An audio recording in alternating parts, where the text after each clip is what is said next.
డబ్బులు కనపడకపోవడంతోటి ప్రభావతికి అనుమానం వచ్చి రోహిణిని ఫాలో అవుతూ గుండెపగిలే నిజాన్ని తెలుసుకున్న ప్రభావతి ఏం చేయబోతుంది? అసలు రోహిణి ఏం చెప్పబోతుంది తెలుసుకోవాలనుకుంటే ఇప్పుడే మా ఛానల్ తప్పకుండా సబ్స్క్రైబ్ చేసుకోండి. సబ్స్క్రైబ్ చేసుకుంటేనే మా వీడియోలు మీరు టీవీలో కంటే ముందుగా చూడవచ్చు. పక్కనే ఉన్న గంట సింబల్ మీద క్లిక్ చేసి నోటిఫికేషన్స్ ఆల్లో పెట్టుకోండి.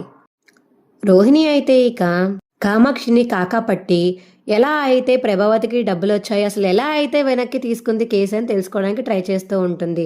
డబ్బులు వచ్చాయన్న విషయం ఇక కామాక్షి అయితే బయటికి చెప్పేస్తుంది. అది తెలుసుకుని ఓహో ఎక్కడ పెట్టారో కూడా తెలుసుకోవాలి, ఈ డబ్బులు మాకు బాగా పనికొస్తాయి కదా అని రోహిణి అయితే మనసులో అనుకుని కామాక్షి అడగడంతో కామాక్షి అయితే ఇక డబ్బులు ఎక్కడ పెట్టిందో చెప్పేస్తుంది. ఆ డబ్బాలో ఇక కామాక్షి పెట్టిన డబ్బులను చూసి ఎలాగైనా దొంగతనం చేయాలి అని చెప్పేసి ఇక్కడ ఎలా వచ్చిందా అని తెలుసుకుని ఇక కామాక్షి లోపల పని చేసుకుంటుంటే ఆ డబ్బులు తీసుకుని ఇక బ్యాగ్లో అయితే పెట్టేసుకుంటుంది రోహిణి. సరే ఆంటీ ఇక నేను వెళ్తాను, మీకు అంతా బాగానే ఉంది కదా, నేను వెళ్తాను ఆంటీ అని చెప్పేసి ఇక అక్కడి నుంచి వెళ్ళిపోతుంది రోహిణి అయితే. రోహిణి వెళ్ళిపోయిన ఒక గంట తర్వాత ప్రభావతి అయితే ఇక డ్యాన్స్ క్లాస్కి వస్తుంది. ఏది ఎక్కడ పెట్టావు డబ్బులు ఒకసారి చూపించు అని ఇక ప్రభావతి అడుగుతుంటే అబ్బా కిచెన్ రూమ్లోనే పెట్టాను వదినా, ఎవడన్నా కిచెన్ రూమ్లో పెడతాడా, డ్యాన్స్ క్లాస్కి వచ్చిన పిల్లలు కానీ చూసి తీసారంటే అయిపోతుంది, వెళ్ళి పైన బెడ్రూమ్లో పెట్టు అని కామాక్షికి ప్రభావతి చెప్పడంతో సరే అని చెప్పేసి ఇక కామాక్షి అయితే కిచెన్ రూమ్లోకి వెళ్ళి డబ్బు ఓపెన్ చేసేటప్పటికి అందులో డబ్బులు ఉండవు. అయ్యో వదినా వదినా అని గట్టిగా పిలుస్తుంది కామాక్షి. ఏంటి ఏమైంది కామాక్షి అని ప్రభావతి వస్తే డబ్బులు ఇందులోనే పెట్టాను వదిన, కనబడడం లేదు. ఏంటి వేరే డబ్బాలో పెట్టుంటావు, డబ్బాలో పెడితే కాలు వచ్చేసి వెళ్ళిపోయినాయి ఆ డబ్బులకి, ఏం మాట్లాడుతున్నావు నువ్వు? అది కాదు వదిన, ఇందాక రోహిణి వచ్చింది ఒక అరగంట క్రితం, తనకి కూడా చూపించాను, ఇందులోనే ఉన్నాయి, ఇప్పుడు లేవేంటి? ఈ డబ్బులు ఇక్కడ పెట్టినట్టు రోహిణికి తప్ప ఇంకెవరికి తెలియదు వదినా అని కామాక్షి చెప్పడంతో అవునా సరే ఎక్కడికి వెళ్తానని చెప్పింది రోహిణి అని చెప్పేసి ఇక ప్రభావతి అడిగేసరికి ఏమో తెలియదు, ఒకసారి కాల్ చేసి అడుగు అని ఇక కామాక్షి అంటుంది. సరే నేను చూసుకుంటానులే అని ఇక ప్రభావతి అయితే ఇక రోహిణి కోసం వెళ్తుంది పార్లర్కి. ఇక పార్లర్లో రోహిణి లేదని తెలుసుకుని ఇక రోడ్డు మీద వెళ్తుంటే ఇక రోహిణి అయితే ఇంకో పక్క గుణాకి డబ్బులు ఇచ్చేసి రోడ్డు మీద కూడా వెళ్తూ ఉంటుంది.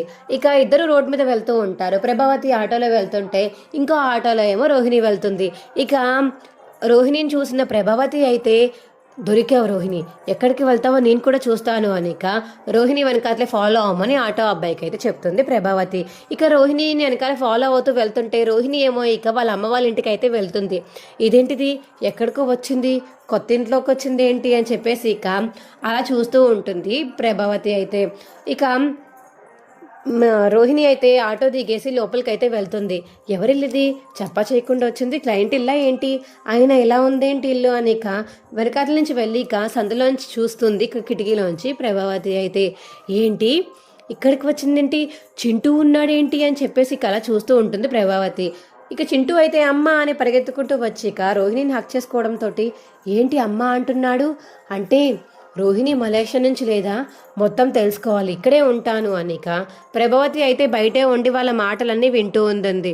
ఏమ్మా రోహిణి ఇలా వచ్చా, సడన్గా వచ్చావేంటమ్మా అంటే లేదమ్మా ఖాళీగా ఉన్నాను, ఇవాళ హాలిడే పెట్టేశాను, ఇంకా అందుకే మీ దగ్గర టైం స్పెండ్ చేద్దామని వచ్చాను అని రోహిణి చెప్తుంటే ఏంటి అమ్మ అని పిలుస్తుంది, వీడేమో దీన్ని అమ్మ అని పిలుస్తున్నాడు, అయిపోయింది కన్ఫామ్ అయిపోయింది, అంటే దానమ్మ ఈడి, దీనమ్మ ఈడమ్మ ఇది, ఓకే అయిపోయింది దీని సంగతి అని లోపలికి అయితే వెళ్తుంది ప్రభావతి.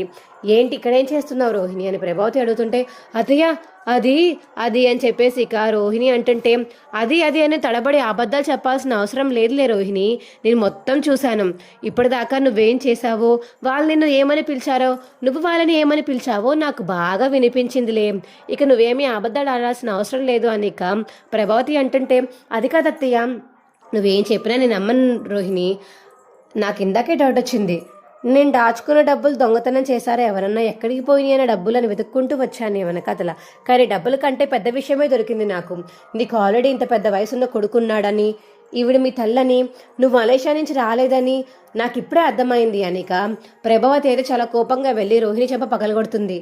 ఏమండి మా అమ్మాయిని కొట్టకండి, ఎందుకు కొట్టకూడదు? అబద్ధాలు చెప్పి సిగ్గు లేకుండా మా ఇంట్లో ఉండి మళ్ళీ రెండో పెళ్లి చేసుకున్న దీనికి ఏం చేయొద్దంటావా? పోలీస్ కేసు పెడతాను. మామూలుగా ఉండదు వాళ్ళ నుంచి మీకు. అసలు మనుషులేనా మీరు? ఇలా చేస్తారా?